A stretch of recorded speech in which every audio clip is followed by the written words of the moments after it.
Assalamualaikum warahmatullahi wabarakatuh. Alhamdulillahillazi hadana lihaza wa ma kunna linahtadiya. Asyhadu an la ilaha illallah wa asyhadu anna Muhammad abduhu wa rasul amma ba'd.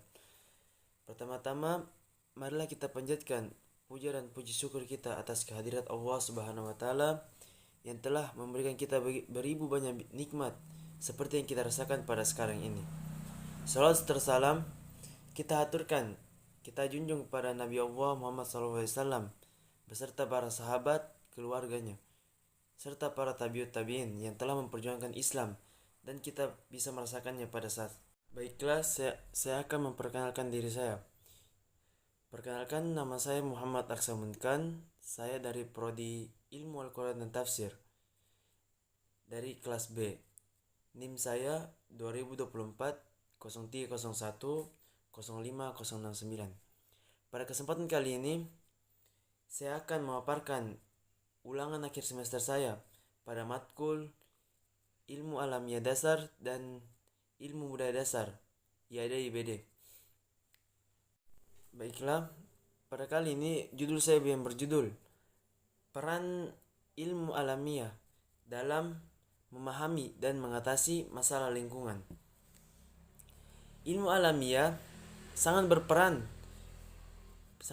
penting dalam memahami, mengatasi masalah lingkungan. Dalam konteks ini, ilmu alamiah ini kita diajarkan untuk mempelajari berbagai fenomena alam, seperti interaksi antar komponen ekosistem dan dampak dari aktivitas manusia terhadap lingkungan. Berikut saya akan menjelaskan pembahasan tentang peran ilmu alamiah dasar dalam mengatasi masalah lingkungan. Yang pertama, pemahaman masalah lingkungan. Ilmu alamiah yang mencakup berbagai disiplin ilmu sebagai biologi, kimia, fisika, geologi, dan ekologi, memberikan dasar pengetahuan yang diperlukan untuk memahami masalah-masalah lingkungan yang ada. Misalnya ekologi.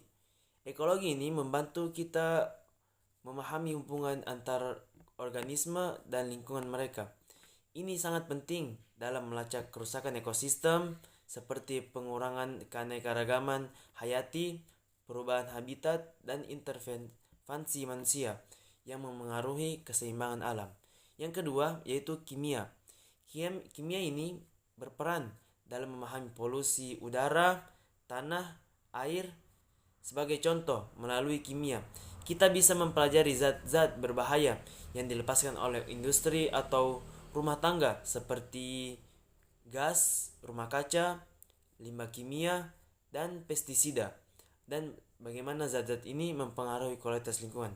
Yang ketiga, fisika. Fisika ini memberikan pengetahuan tentang dinamika atmosfer, perubahan iklim, dan pemanasan global. Pemahaman fisika ini tentang fenomena seperti efek rumah kaca, pola angin, atau perubahan cuaca juga bergantung pada prinsip-prinsip fisika. Yang keempat, geologi. Geologi ini sangat penting dalam memahami perubahan yang terjadi pada struktur bumi yang dapat mengarah pada bencana alam seperti gempa bumi, tsunami, dan atau erosi. Geologi juga mengkaji proses pembentukan sumber daya alam yang dapat berhubungan dengan eksploitasi dan dampaknya terhadap lingkungan. Kali ini saya akan menjelaskan yang kedua, yaitu meneliti penyebab masalah lingkungan.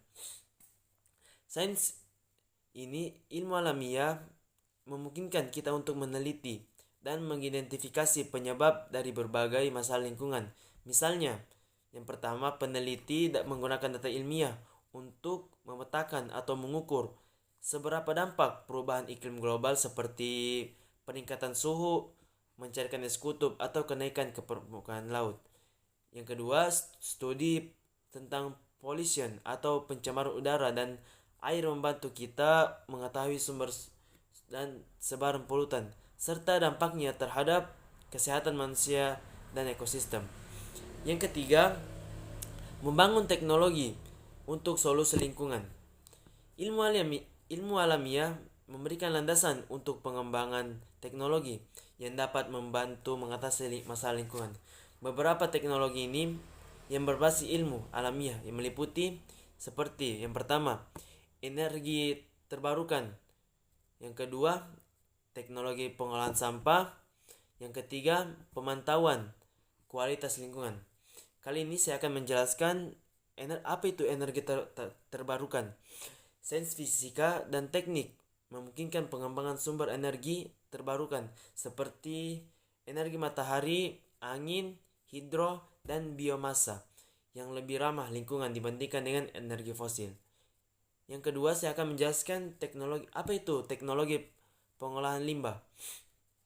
Teknologi pengolahan limbah ini ilmu kimia dan bioteknologi mengarah pada pengembangan sistem bagaimana cara kita mengolah limbah yang lebih efisien, termasuk teknologi untuk mengurangi, mendaur ulang, dan memproses limbah menjadi bahan berguna dan tidak berbahaya. Yang ketiga, saya akan menjelaskan apa itu pemantauan kualitas lingkungan. Pemantauan kualitas lingkungan ini teknologi sensor atau penginderaan jauh yang didasarkan pada prinsip fisika dan geografi. Digunakan untuk memantau kualitas udara, air,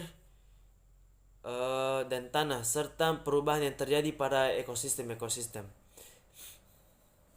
Baiklah, lanjut yang keempat, yaitu prediksi atau mitigasi bencana alam. Ilmu alam juga berperan dalam memprediksi dan mengurangi dampak bencana alam, misalnya seperti geologi dan geofisika. Geologi dan geofisika ini memungkinkan kita untuk memantau aktivitas tektonik yang dapat mengarah pada gempa bumi atau letusan gunung berapi. Yang kedua yaitu meteorologi dan klimatologi, membantu kita dalam memprediksi cuaca ekstrim atau perubahan iklim yang dapat menyebabkan banjir, kekeringan, dan kebakaran hutan. Penelitian ini tentang dampak bencana alam terhadap masyarakat dan ekosistem yang memungkinkan kita untuk mengembangkan strategi mitigasi dan penanggulangan bencana alam yang lebih baik. Lanjut yang kelima, yaitu pengolahan sumber daya alam yang berkelanjutan.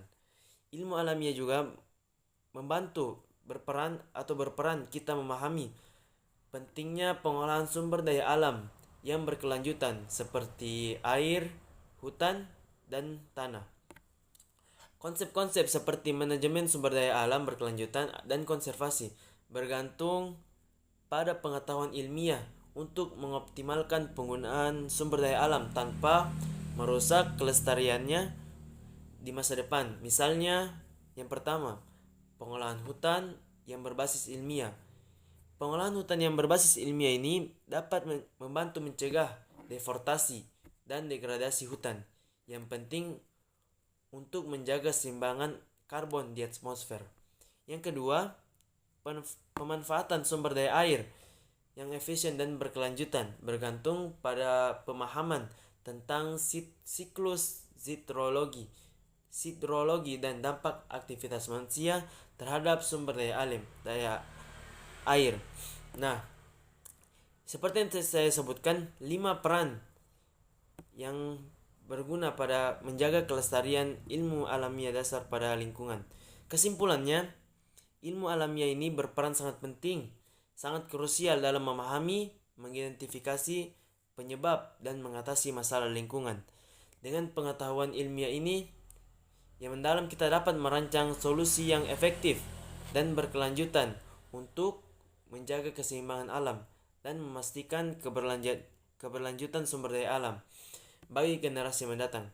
Pendekatan berbasis sains yang terintegrasi ini juga membuka peluang untuk kolaborasi global dalam menghadapi tantangan lingkungan yang semakin kompleks.